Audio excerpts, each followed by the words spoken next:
Hello class. इस lecture में हम बात करेंगे राउल्ट्स लॉ की।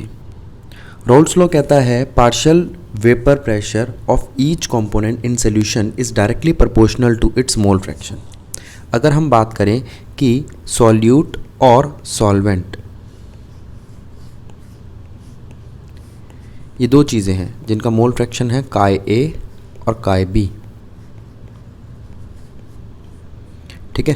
तो partial pressure mole fraction A, partial pressure A का डिपेंड करेगा मोल फ्रैक्शन ए पे और पार्शियल प्रेशर बी का डिपेंड करेगा मोल फ्रैक्शन बी पे, ठीक है। देखो, it state that the partial vapour pressure of each component in solution is directly proportional to its mole fraction. That is P is directly proportional to chi A, PB is directly proportional to chi B। Proportionality का sign हटाने पे एक constant आता है। ये constant है वो pressure जो इनिशियली था, यानी कि जब काई बी 1 था। कैसे, मैं निकाल के दिखाता हूँ। देखो,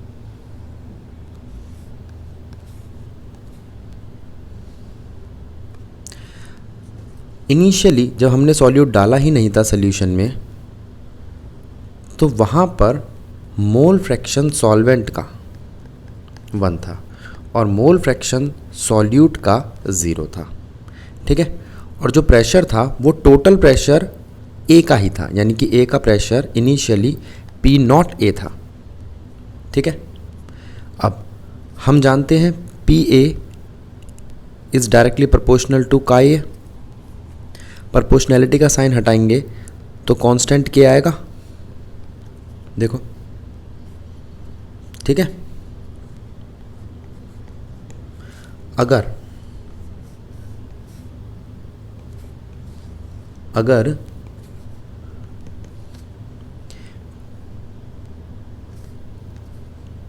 काई ए 1 है वही इनिशियली, तो PA P0A है। ये वैल्यू अगर मैं इस इक्वेशन में पुट करता हूँ तो P0A is equals to K और काई ए की जगह पर आ जाएगा आपका 1। तो K की वैल्यू आती है P0A। सिमिलरली P0 भी हो जाएगा K।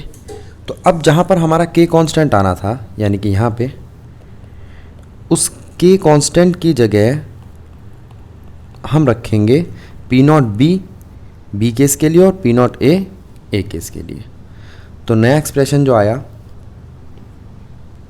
वो आया PA is equals to P0A chi A, PB is equals to P0B chi B। यहाँ पर P0B और P0A दोनों K हैं, ये दोनों कांस्टेंट जो प्रोपोर्शनैलिटी का साइन हटाने पर आया, ठीक। और P0A P0B वो प्रेशर है जो तब कंसंट्रेशन में आता है जब दूसरा वाला कंपोनेंट 0 होता है, ठीक है। अब इधर आ जाओ, तो P टोटल क्या हो जाएगा आपका PA plus PB। Dalton's partial pressure के हिसाब से टोटल प्रेशर होता है sum of pressure of components of solution, यानी कि PA प्लस PB। तो टोटल प्रेशर कितना हो जाएगा P0A P0A chi A plus P0B काई बी, ठीक है। हम जानते हैं काई और काई बी की कंडीशन कि chi A plus chi B is equals to 1 होता है। तो हम काई ए की जगह पर 1 माइनस काई बी पुट कर सकते हैं, कर दिया। देखो, काई ए की जगह पे हमने पुट कर दिया 1 माइनस काई बी, तो P0A 1 माइनस काई बी प्लस P0B काई बी, ये आपका टोटल प्रेशर आ गया, ठीक है। एक बात। दूसरी बात, अब जो टोटल प्रेशर है यानी कि प्रेशर ऑफ सॉल्यूशन, इसको और खोलेंगे इक्वेशन को तो आ जाएगा P0A काई बी P0B काई बी। इसमें से काई बी कॉमन ले सकते हैं, तो ये आया आपका प्रेशर ऑफ सॉल्यूशन, ठीक है।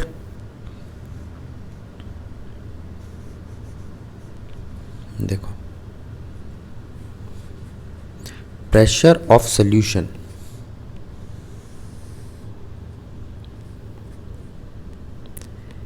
is equals to initial pressure P naught A, initial pressure of solvent, mole fraction of solute, initial pressure of solute minus initial pressure of solvent। ठीक है, ये काम आएगा न्यूमेरिकली आगे। अब देखते हैं एनसीईआरटी क्या कहती है। भाई एनसीईआरटी ना, एक चीज़ ध्यान रखना, सॉल्वेंट को ए नहीं 1 कहती है और सॉल्यूट को बी नहीं 2 कहती है। अब देखो, ये बता चुका हूँ मैं आपको, P1 is directly proportional to Chi1, P1 equals to P not 1 Chi1, इसी तरीके से P2, दोनों को ऐड करेंगे, वो रहा डाल्टन पार्शियल प्रेशर जो मैंने आपको बताया था। तो Dalton's law of partial pressure के हिसाब से P total equals to P1 plus P2, ये एक्सप्रेशन लगाया। ठीक है, आगे चलते हैं। अब वो कहता है, यहाँ से हमें पता चलता है कि P टोटल डिपेंड करता है मोल फ्रैक्शन ऑफ सॉल्यूट पे। ठीक है, ये पॉइंट कुछ निकल कर आए इस इक्वेशन के कंक्लूजन से। इक्वेशन क्या है? Pressure of solution is equals to pressure of solvent plus Chi B, pressure of solute minus pressure of solvent. इस इक्वेशन से पहला कंक्लूजन निकला, total vapour pressure over the solution can be related to the mole fraction of any one component. जैसे यहाँ पे Chi B लिया है, अगर पीछे वाले केस पे जाऊँ तो ये देखो, इस केस पे Chi A और Chi B, इनमें से किसी भी कंपोनेंट पे डिपेंड करेगी total vapour pressure over the solution. आगे second point, total vapour pressure over the solution varies linearly with mole fraction of component 2 यानी कि सॉल्यूट। तो मोल फ्रैक्शन ऑफ सॉल्यूट पे डिपेंड करेगा आपका टोटल वेपर प्रेशर लीनियरली, मतलब directly. Depending on the vapour pressures of the pure component 1 and 2 यानी कि P naught A और P नॉट B या P not 1 P naught B, total vapour pressure over the solution decreases with increasing या increases of mole fraction of component 1। तो इसका मतलब ये है कि वेपर प्रेशर ऑफ सॉल्यूशन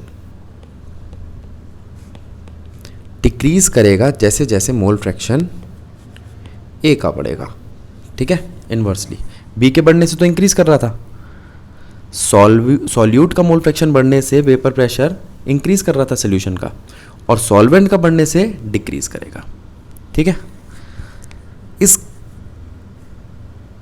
इस वेपर प्रेशर और मोल फ्रैक्शन के बीच में हमने ग्राफ बनाया, वेपर प्रेशर और मोल फ्रैक्शन। ठीक है, इनिशियली जब मोल फ्रैक्शन सॉल्वेंट का 1 था, धीरे धीरे मोल फ्रैक्शन सॉल्वेंट का कम होता गया और धीरे धीरे मोल फ्रैक्शन सॉल्यूट का बढ़ता गया। ठीक है, इनिशियली मोल फ्रैक्शन सॉल्वेंट का 1 था, फाइनली मोल फ्रैक्शन सॉल्वेंट का 0 हो गया। इनिशियली मोल फ्रैक्शन सॉल्यूट का 0 था और बढ़ते बढ़ते सॉल्यूट का 1 हो गया। ठीक है, अब दोनों केस के लिए ही सॉल्यूशन का वेपर प्रेशर स्टेबल रहा। ठीक है, अच्छा, एक का प्रेशर कम हो रहा है, दूसरे का बढ़ रहा है मोल फ्रैक्शन के हिसाब से। ये है ग्राफ आइडियल सॉल्यूशन के लिए। आइडियल सॉल्यूशन वो है जो राउल्ट्स लॉ को हर टेम्परेचर और प्रेशर की कंडीशन पे मानेगा। ठीक है, और नॉन आइडियल सॉल्यूशन वो है जो राउल्ट्स लॉ को हर कंडीशन में नहीं मानेगा। एक बार उसको देखते हैं। Ideal solution, the solution which obey Raoult's law over the entire range of concentration are known as ideal solution.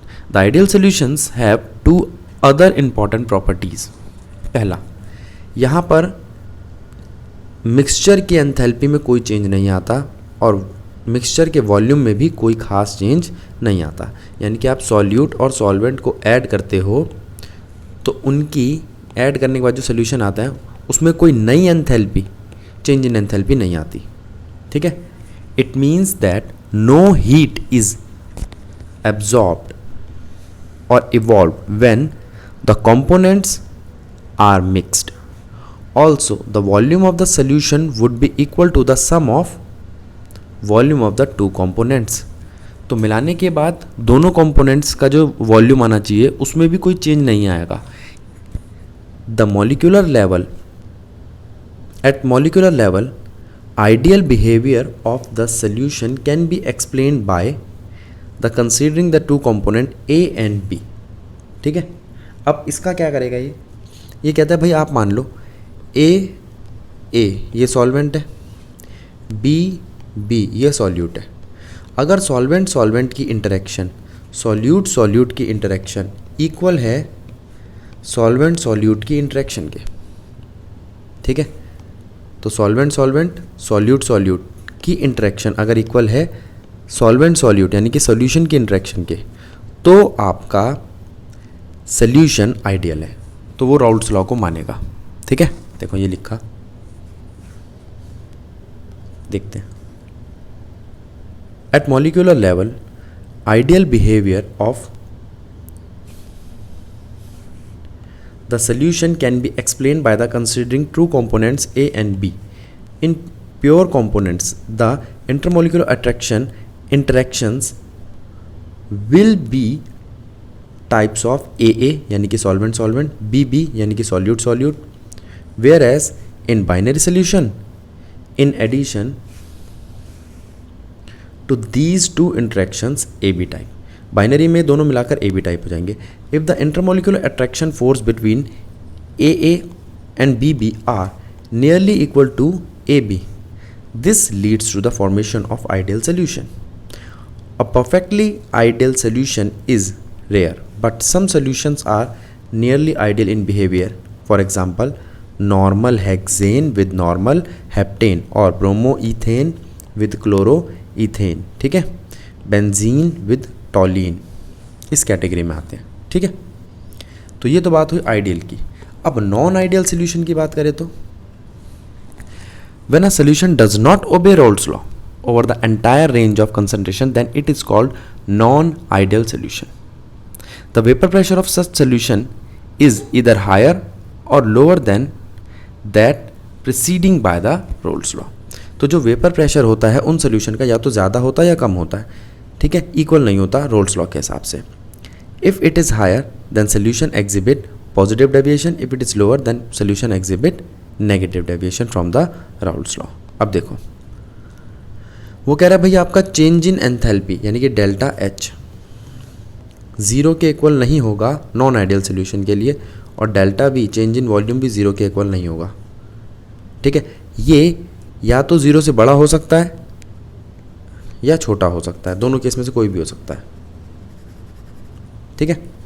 अब बारी आती है AA और BB इंटरेक्शन को समझने की. सॉल्वेंट और solute intermolecular force of attraction equal नहीं होगी सॉल्वेंट की इंटरमॉलिक्यूलर फोर्स ऑफ अट्रैक्शन के. या तो ये बड़ी होगी या ये छोटी होगी. ठीक है. वैसे ही चेंज इन एंथैल्पी या तो 0 से बड़ा होगा या छोटा होगा. चेंज इन वॉल्यूम या तो 0 से बड़ा होगा या छोटा होगा. और ये दो कैटेगरी में बढ़ जाएंगे आगे जाके आपके नॉन आइडियल सोल्यूशन. एक पॉजिटिव डेविएशन और दूसरा नेगेटिव डेविएशन. तो यहाँ ये कहता है there are two types of non ideal solution. First positive deviation. Positive deviation वो डेविएशन है जिसमें सॉल्यूट और सॉल्वेंट की intermolecular force of attraction strong है. यानी कि इनकी इंटरमॉलिक्यूलर अट्रैक्शन सोल्यूशन बनने से पहले ज़्यादा स्ट्रॉन्ग थी, सोल्यूशन बनने के बाद वीक हो गई. यानी कि हो सकता है सॉल्वेंट सॉल्वेंट में या सॉल्यूट सॉल्यूट में, दोनों में से किसी एक के पेयर में हाइड्रोजन बॉन्डिंग हो, ठीक है, इनका डेल्टा एच और डेल्टा वी दोनों ही 0 से बड़ा होगा, ठीक है। इस केस को हम कहेंगे पॉजिटिव डेविएशन। क्या कहेंगे?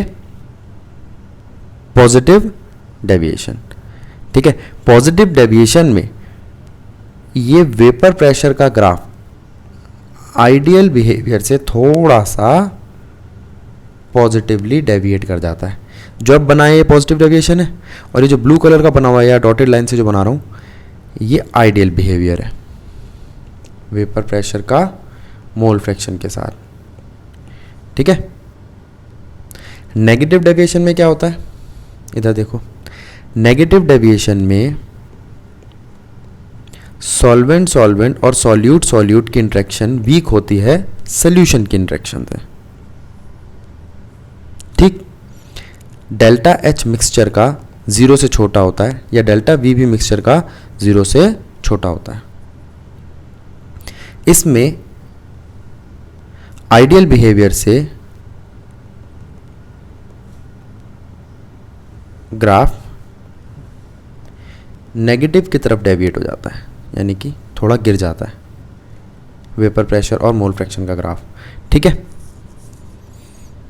अच्छा, अब जरा इधर ध्यान देते हैं भाई। पहले ये थे आपके सॉल्वेंट और ये थे आपके सॉल्यूट, और इनके बीच में इंटरेक्शन बहुत स्ट्रॉन्ग थी। तो ये स्ट्रॉन्ग इंटरेक्शन इन्हें वेपर्स बनने नहीं देते थे आसानी से। अगर आसानी से वेपर नहीं बनेंगे तो वेपर प्रेशर हाई होगा, इनको वेपर बनाने में हमें ज़्यादा एनर्जी लगेगी, तो वेपर प्रेशर हाई होगा, ठीक है। बाद में क्या हुआ, जब ये दोनों जुड़े, यानी कि ए और बी के मॉलिक्यूल जब मिल के सोल्यूशन बने तो उल्टा हो गया। कम हीट देने से ही ये जल्दी से वेपर बनने लग गए, यानी कि इनका वेपर प्रेशर कम हो गया, ठीक है। वेपर प्रेशर कम हो गया इसलिए ये ग्राफ नेगेटिवली डेविएट कर गया, ठीक है। अब कुछ एग्जांपल देखते हैं। आइडियल सॉल्यूशन के एग्जांपल ये मैं बता चुका हूँ, ये बता चुका हूँ, ये बता चुका हूँ, ये भी देख चुके हैं। CCl4 SiCl4 की प्रेजेंस में, बेंजीन टॉलिन की प्रेजेंस में। नॉन आइडियल के देख लो आप। पॉजिटिव डेविएशन कौन दिखाता है? बेंजीन और इथाइल अल्कोहल, ठीक है। हम जानते हैं इथाइल अल्कोहल हाइड्रोजन बॉन्डिंग दिखाता है। जब ये मिक्सचर बनता है तो हाइड्रोजन बॉन्डिंग, मतलब पहले तो इथाइल अल्कोहल के साथ हाइड्रोजन बॉन्डिंग दिखा रहा था, लेकिन इथाइल अल्कोहल बेंजीन के साथ हाइड्रोजन बॉन्डिंग नहीं दिखाता, इसलिए वो सोल्यूशन पॉजिटिवली डेविएट कर जाता है, क्योंकि उसमें सॉल्यूट सॉल्वेंट की इंटरेक्शन वीक है सॉल्यूट सॉल्यूट की इंटरेक्शन से, ठीक है। ऐसा ही एक केस देख लेते हैं हम क्लोरोफॉर्म और एसीटोन का। क्लोरोफॉर्म और एसीटोन अगर अलग अलग लें, यानी कि क्लोरोफॉर्म और एसीटोन, तो इन दोनों में से किसी के भी पास स्ट्रॉन्ग इंटरेक्शन नहीं है। लेकिन क्लोरोफॉर्म और एसीटोन जब सोल्यूशन बनते हैं तो इनके पास हाइड्रोजन बॉन्डिंग आ जाती है, ठीक है, इसलिए नेगेटिव डेविएशन दिखाते हैं।